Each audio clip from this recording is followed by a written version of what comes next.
ओम गण गणपते नमः। ओम नमः शिवाय। शिवजी सदा सहाय। ओम नमः शिवाय। गुरुजी सदा सहाय। शिवजी के महाकाल आदि 10 अवतारों का तथा 11 रुद्र अवतारों का वर्णन। तदनंतर यक्षेश्वरावतार की बात कहकर नंदीश्वर ने कहा, मुने, अब शंकर जी के उपासना कांड द्वारा सेवित महाकाल आदि 10 अवतारों का वर्णन भक्तिपूर्वक श्रवण करो। उनमें पहला अवतार महाकाल नाम से प्रसिद्ध है, जो सत्पुरुषों को भोग और मोक्ष प्रदान करने वाला है। उस अवतार की शक्ति भक्तों की मनोवांछा पूर्ण करने वाली महाकाली है। दूसरा तार नामक अवतार हुआ, जिसकी शक्ति तारा देवी हुई। वे दोनों भुक्ति मुक्ति के प्रदाता तथा अपने सेवकों के लिए सुखदायक हैं। बाल भुवनेश नाम से तीसरा अवतार हुआ। उसमें बाला भुवनेशी शिवा शक्ति हुई, जो सज्जनों को सुख देने वाली हैं। चौथा भक्तों के लिए सुखद तथा भोग मोक्ष प्रदायक षोडश श्री विदेश नामक अवतार हुआ और षोडशी श्री विद्या शिवा उनकी शक्ति हुई। पांचवा अवतार भैरव नाम से प्रसिद्ध हुआ, जो सर्वदा भक्तों की कामनाओं को पूर्ण करने वाला है। इस अवतार की शक्ति का नाम है भैरवी गिरिजा, जो अपने उपासकों की अभीष्ट दायिनी है। छठा शिवावतार छिन्न मस्तक नाम से कहा जाता है और भक्त काम प्रदा गिरिजा का नाम छिन्न मस्ता है। संपूर्ण मनोरथों के दाता शंभू का सातवां अवतार धूमवान नाम से विख्यात हुआ। उस अवतार में श्रेष्ठ उपासकों की लालसा पूर्ण करने वाली शिवा धूमावती हुई। शिवजी का 8वां सुखदायक अवतार बगलामुख है। उसकी शक्ति महान आनंददायिनी बगलामुखी नाम से विख्यात हुई। 9वां शिव अवतार मातंग नाम से कहा जाता है। उस समय संपूर्ण अभिलाषाओं को पूर्ण करने वाली शर्वाणी मातंगी हुई। शंभू के भुक्ति मुक्ति रूप फल प्रदान करने वाले 10वें अवतार का नाम कमल है, जिसमें अपने भक्तों का सर्वथा पालन करने वाली गिरिजा कमला कहलाईं। यही शिवजी के 10 अवतार हैं। ये सबके सब भक्तों तथा सत्पुरुषों के लिए सुखदायक तथा भोग मोक्ष के प्रदाता हैं। जो लोग महात्मा शंकर के इन 10 अवतारों की निर्विकार भाव से सेवा करते हैं, उन्हें ये नित्य नाना प्रकार के सुख देते रहते हैं। मुने, इस प्रकार मैंने 10 अवतारों का महात्म्य वर्णन कर दिया। तंत्र शास्त्र में तो यह सर्व कामप्रद बतलाया गया है। मुने, इन शक्तियों की भी अद्भुत महिमा है। तंत्र आदि शास्त्रों में इस महिमा का सर्व कामप्रद रूप से वर्णन किया गया है। यह नित्य दुष्टों को दंड देने वाली और ब्रह्म तेज की विशेष रूप से वृद्धि करने वाली हैं। ब्राह्मण, इस प्रकार मैंने तुमसे महेश्वर के महाकाल आदि 10 शुभ अवतारों का शक्ति सहित वर्णन कर दिया। जो मनुष्य समस्त शिव पर्वों के अवसर पर इस परम पावन कथा का भक्तिपूर्वक पाठ करता है, वह शिव जी का परम प्यारा हो जाता है। इस आख्यान का पाठ करने से ब्राह्मण के ब्रह्म तेज की वृद्धि होती है, क्षत्रिय विजय लाभ करता है, वैश्य धनपति हो जाता है और शूद्र को सुख की प्राप्ति होती है। स्वधर्म परायण शिव भक्तों को यह चरित्र सुनने से सुख प्राप्त होता है और उनकी शिव भक्ति विशेष रूप से बढ़ जाती है।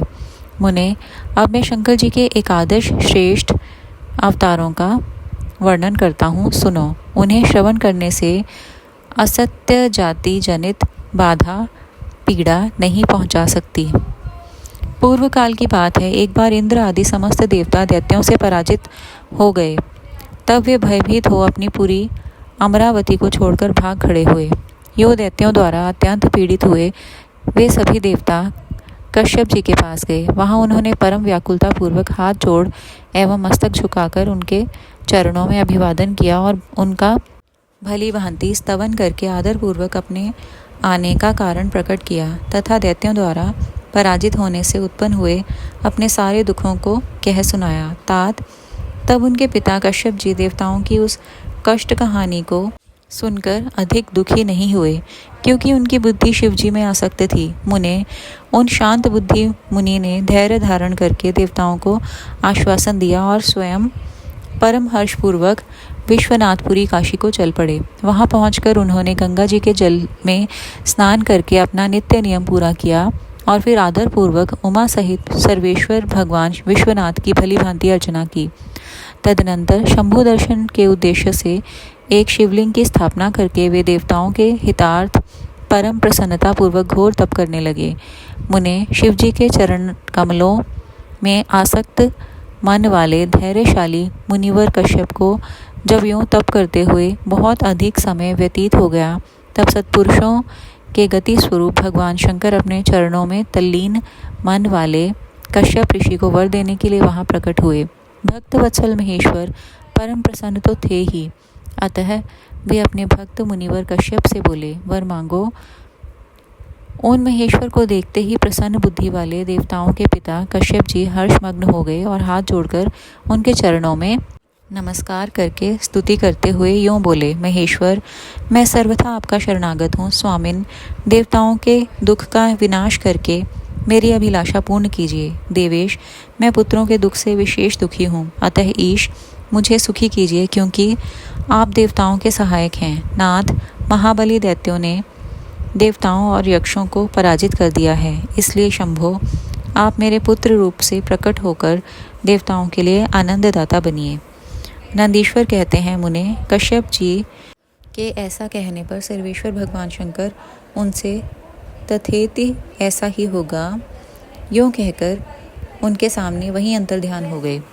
तब कश्यप भी महान आनंद के साथ तुरंत ही अपने स्थान को लौट गए।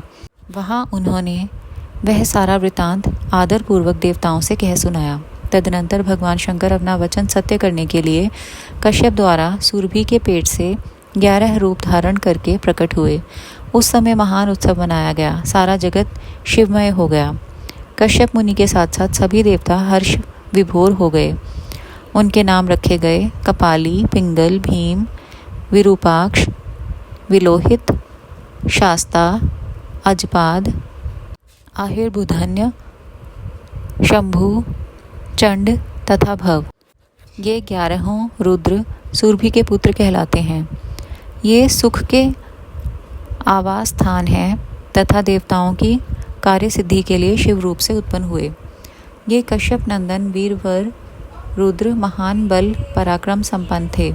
इन्होंने संग्राम में देवताओं की सहायता करके दैत्यों का संहार कर डाला। इन्हीं रुद्रों की कृपा से इंद्र आदि देवगण दैत्यों को जीतकर निर्भय हो गए। उनका मन स्वस्थ हो गया और वे अपना अपना राज्य कार्य संभालने लगे।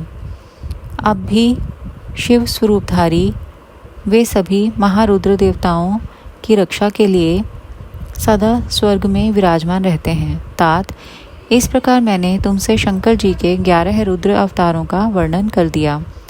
ये सभी समस्त लोकों के लिए सुखदायक हैं।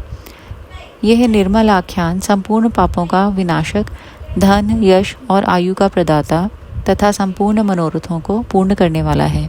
शुक्राना गुरुजी महाराज, भूल चुका।